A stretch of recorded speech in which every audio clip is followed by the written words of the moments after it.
দুমকি নানা আয়োজনে শহীদ জিয়াউর রহমান 89তম জন্মদিন পালন।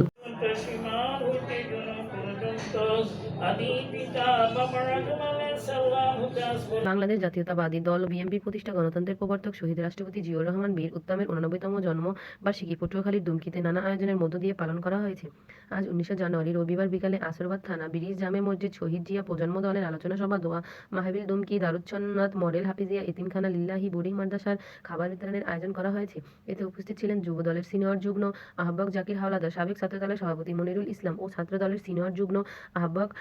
নেসার মাহমুদ রিয়েল, দুমকি উপজেলা ছাত্র দলের সদস্য ও পটুয়াখালী জেলা শহীদ জিয়া প্রজন্ম দলের সিনিয়র সহ সভাপতি গোলাম কিবরিয়া সহ দুমকি উপজেলা শহীদ জিয়া প্রজন্ম দলের সভাপতি রিজাউল ইসলাম রিয়াজ, সঞ্চালনায় শফিউল বারী সরোয়ার ও দুমকি উপজেলা শহীদ জিয়া প্রজন্ম দলের বিভিন্ন নেতৃবৃন্দ উপস্থিত থেকে শহীদ প্রেসিডেন্ট জিয়াউর রহমানের রুহের মাগফিরাত কামনা করে।